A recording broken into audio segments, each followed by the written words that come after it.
네, 안녕하세요. 장수겸입니다. 오늘은 간략하게 최근 사노피와의 임상 개발 취소 등 이슈가 나오고 있는 이 한미약품에 대해서 이야기해 볼게요. 제목은 제가 한미약품의 세 가지 화살이라고 했는데요. 한미약품이 가지고 있는 주요 개발 제품 및 그리고 투자자가 살펴보아야 할 포인트 세 가지에 대해서 한번 짚어보도록 하겠습니다. 자, 2020년에 발표된 사노피 사업 보고서를 살펴보면요.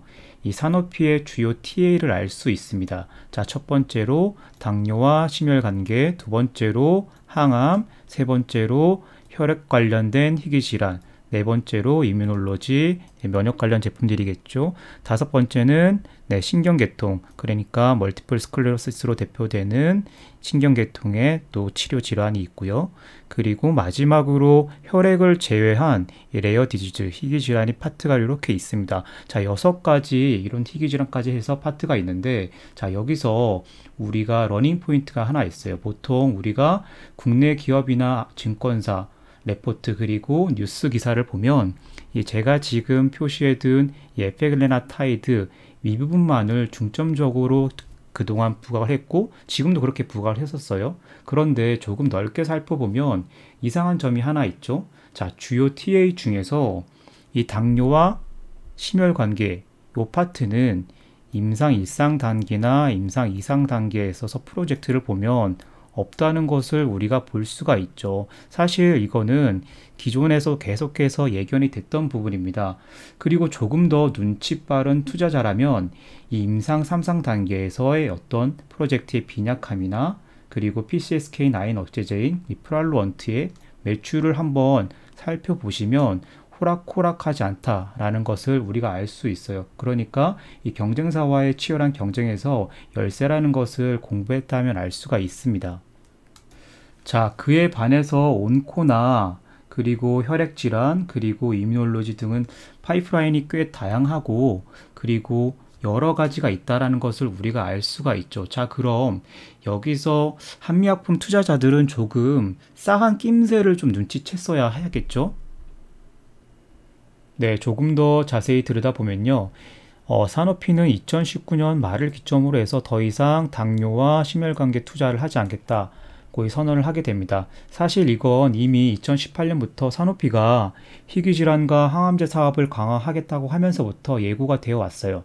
주력 파이프라인의 특허 만료는 다가오는데 후속 파이프라인의 임상이 제대로 안 되고 있었기 때문이죠.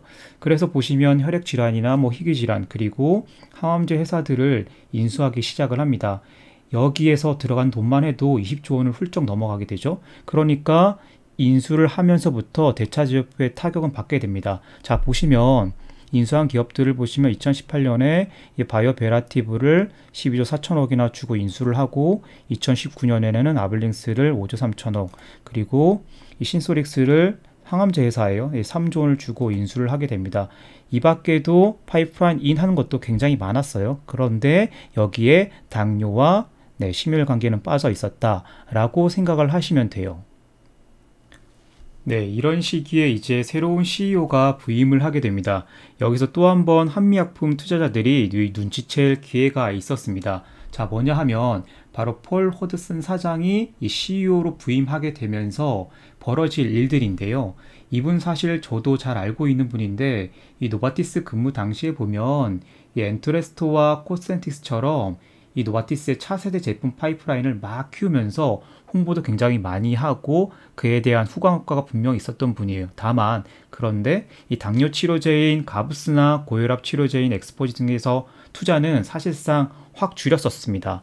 노바티스에 있을 때부터 사실은 이 당뇨와 이 심혈관계 계통에 투자는 거의 하지 않았다 라고 보시면 되고 그에 반해서 새로운 제품 파이프라인을 막 확충하면서 그에 대한 대가로 이제 사노피로 넘어가게 되는 거죠.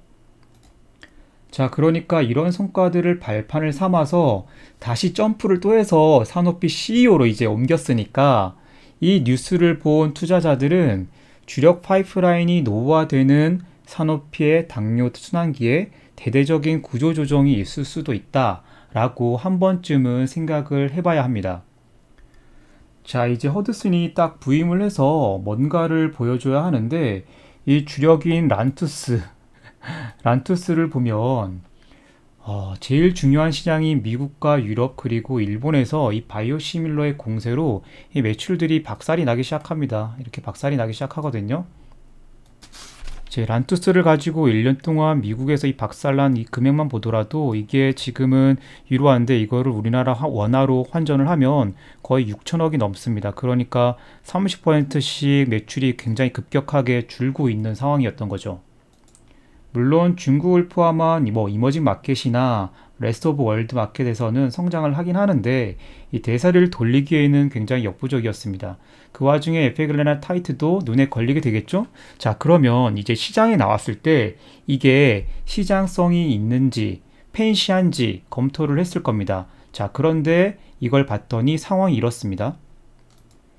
이게 이미 시장 상황을 봤더니 이 GLP-1 계열 약물 시장이 과점 체제로 벌써 돌입을 하고 있는 거예요.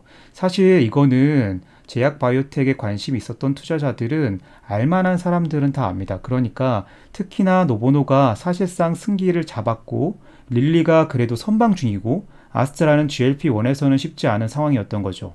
아스트라는 뭐 최근에 하암자 시장이 선방하면서 매출 구적 완전히 턴어라운드 했으니까 괜찮습니다. 자, 그러니까 이쯤에서도 이런 상황이 파악이 되면 한미약품 온리 투자보다는 노보노나 릴리 등의 분산 투자를 통해서 조금 해치를 해두면 좋았겠죠. 그러면 에페글레나타이드의 위험 해치가 분명히 됐을 겁니다. 네, 이제 최근 산업비 계약 파기 이슈로 인해서 증권사에서 이제 다시 한미약품에 대한 밸류에이션을 시작을 하고 있죠. 그리고 이제 리포트들이 나오고 있는데 한번 살펴보면 현재 한미약품의 시총이 5월 15일 기준으로 해서 시가총액 2조 9천억 정도 되는 거죠. 자, 그런데 이 증권사에서는 SK증권에서는 목표 시가총액을 2조 7천억 정도 잡았습니다. 자, 그런데 이것도 과연 합당할지에 대해서 저는 의문입니다. 제가 간략하게 앞서 이 제목을 세계의 화살이라고 했는데 이 세계의 화살에 대해서 구체적으로 살펴보면 사실상 에페글레나타이드는 이 증권사에서도 네, 이 밸류에이션에서 삭제를 했죠. 자, 두 번째, 이건 아마 증권가에서 짚고 있지 않은데 제가 중요하게 보고 있는 겁니다. 이 한미약품은 이미 오래전에 중국 진출을 해서 북경한미약품공사를 가지고 있습니다. 이 북경한미약품은 2010년 이쯤에 벌써 매출액이 1,000억을 넘어서서 굉장히 국내에서도 크게 이슈가 됐었어요. 그러니까 국내 제약회사로서 중국 진출, 이 성공 케이스로 꽤 크게 부각이 되었습니다. 그래서 당시에 임성기 회장도 언론에 크게 조명이 되었고요. 그런데 당시 북경한미 매출원을 살펴보면 뭐냐 하면 이 유소와 정장제, 그리고 해열제였습니다. 그런데 이게 최근까지도 이 제품 파이프라인에 진척이 없어요. 회사에서 예전에는 그 이후로 중국 시장에서 성인의약품의 허가 과정과 시간이 굉장히 까다롭고 오래 걸린다. 이렇게 얘기들을 했었고 증권가에서도 그런 얘기를 했습니다. 그래서 조금 기다리면 앞으로 성인의약품에서도 매출이 나올 거다라고 얘기를 했는데 이게 아직까지도 답보 상태인 거죠. 자, 그러니까 이게 지금 2020년 이때쯤 돼서 보면 말이 안 된다고 봐야 하는 것이 글로벌 빅팜들은 이미 중국 매출이 폭발하고 있고 중국 내 자국 제약회사들의 매출도 크게 증가하고 있습니다. 자, 그러니까 이거를 곰곰이 생각을 해보면 오리지널을 가지고 있는 빅팜은 이미 한미약품한테는 상대되지 않는 굉장히 큰 매출을 올리고 있고 이제 특허가 풀린 제네릭은 한미약품처럼 이런 회사들이 아니라 중국 내 상위 자국 제약회사가 경쟁을 하고 있고 한미약품은 경쟁이 안 된다고 봐야 합니다. 자, 그러면 두 번째 화살도 경쟁력이 굉장히 약해질 위험이 있다라고 봐야 되겠죠. 자, 세 번째로 이 스펙트럼의 기술 수출한 약품들인데요. 자, 보시면 폐암 신약인 포지어티닙은 최근에 보면 이 포지어티닙이 프라이머리 엔드포인트를 달성하지 못해서 이 후속 개발에 적신호가 켜졌어요. 그런 상황에도 불구하고 이 증권사에서는 약 5천억의 밸류를 더 부여했죠. 자, 그리고 두 번째, 호중구 감소증 치료제로 개발하고 있는 롤론티스는 이제 허가 단계이지만 미국에서 오리지널인 암제넨 뉴라스타 등은 이미 매출이 전년 대비 40% 이상씩 빠지고 있는 상황입니다. 왜? 제니엑사의 공세로 이미 줄고 있는 상황인 거죠. 그러니까 롤론티스가 FDA 허가를 득한다고 하더라도 상업적 성공은 장담할 수가 있는 상황이 아닙니다. 왜냐하면 이미 제약업은 굉장히 중요한 것이 이 선점의 효인데, 이 선점의 효에서 다른 경쟁 회사들에게 이미 매출을 뺏기고 있고, 경쟁 회사들은 이미 시장에 출시를 해서 매출을 뽑아내고 있고 단단한 방어선을 구축하고 있습니다. 한미약품의 마케팅 파트너는 사실 이 스펙트럼인데, 스펙트럼은 분명히 약하다고 말할 수가 있는데, 이럼에도 불구하고 롤론티스의 가치를 또 4,400억을 줬어요. 자, 그러면 이 26만 원의 목표 주가도 과연 합당할까? 이런 생각을 지금 한미약품에 투자하고 있으신 분들은 한 번쯤 생각해 보셔야 됩니다. 물론 한미약품이 이 약품들만 가지고 있는 것이 아니라 새롭게 추가되고 있는 파이프라인도 있지만, 그 파이프라인이 지금 초기 단계인 거잖아요. 초기 단계에 있는 것이기 때문에 목표 주가 산정 테이블에서는 조금 보수적으로 접근해야 되지 않을까, 저는 개인적으로 그렇게 생각을 합니다. 네, 증권가의 목표 주가를 보면 사실 더 드라마틱합니다. 2015년에는 어떤 일이 있었냐 하면 이 한미약품 주가가 막 76만 원도 막 돌파하고 그랬거든요. 그때는 목표 주가를 심지어 이 100만 원을 타겟 프라이스로 해서 레포트를 내는 이 증권사들이 부지기수였습니다. 자, 여기 보시면 2018년 딱부터 2020년 5월 14일까지 이 증권사의 목표 주가가 나와 있는데, 이게 어떻게 보면 거꾸로 된 게 아닌가 싶을 정도로 2018년에 이미 60만 원의 타겟 프라이스를 냈는데 2020년 돼서는 26만 원이니까 사실은 반토막 이상의 주가가 빠졌다는 것을 의미를 하고, 이 증권사의 타겟 프라이스를 책정하는 부분에 있어서도 큰 문제가 있다는 것을 사실 우리가 알 수가 있습니다. 자, 우리가 제약 바이오 투자자 하는 입장에서 보면 이걸 어떻게 바라봐야 할까, 이런 생각을 개인적으로 하게 됩니다. 물론 증권사 입장은 10분 이해하죠. 만약 한미약품이 좋지 않으니 팔아라, 이런 레포트를 만약에 증권회사에서 낸다라고 하면 한미약품에서 뭐 가만히 있겠어요? 뭐 증권사나 애널리스트에게 정보를 줄 리도 없고 오히려 뭐 차별 대우를 하겠죠. 그래도 사실 이게 아직까지 성숙하지 못한 우리네 시장이니까 그 한계도 우리가 감내를 해야 될 것 같습니다.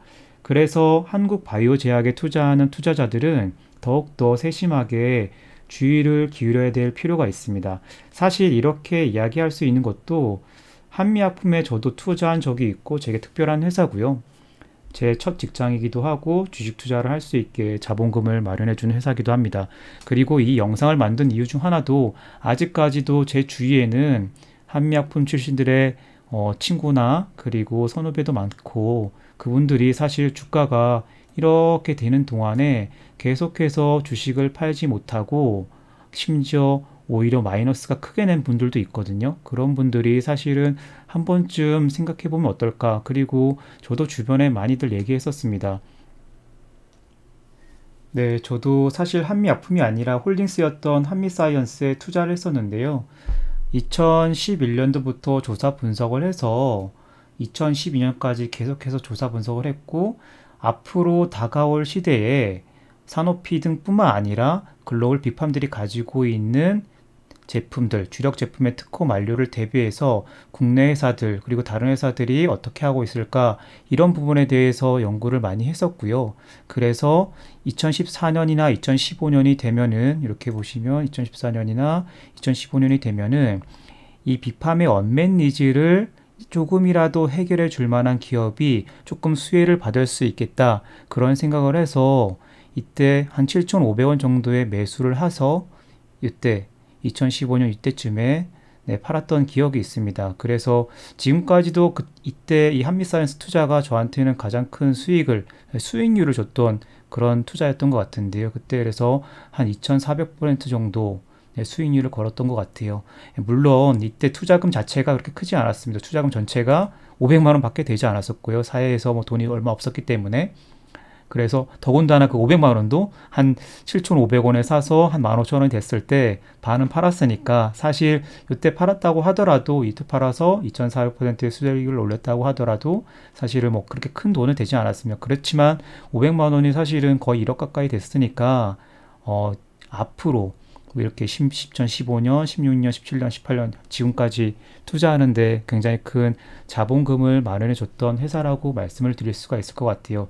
그런데 이 말씀을 드리는 이유는 이걸 잘했다 이런 자랑을 하는 것이 아니라 사실은 보시면 한미약품이 물론 자체 개발을 통해서 기술들을 잘 개발하고는 있었지만 그것 때문에 이런 2015년 한미약품이 한미약품 발인 거죠. 어떻게 보면 한미약품 발 이런 제약바이오의 큰 장세를 펼쳐준 것이 한미약품 때문만은 아니라 사실은 글로벌 빅팜의 그 언맷 니즈들이 반영이 된 결과라는 거를 이 제약바이오 투자자분들이 잘 아셨으면 좋겠습니다. 자, 그러니까 최근에 보더라도 빅팜들이 가지고 있는 언맷 니즈를 해결할 수 있는 빅팜들이 가지고 있는 주요 제품의 특허 만료에 대비해서 어떤 그런 니즈를 충족해 줄 수 있는 그런 것들을 개발하고 있는 국내 제약바이오 기업들은 앞으로도 충분하게 시세를 받을 수 있는 그런 기회가 있다라는 것을 말씀드리고 싶어요.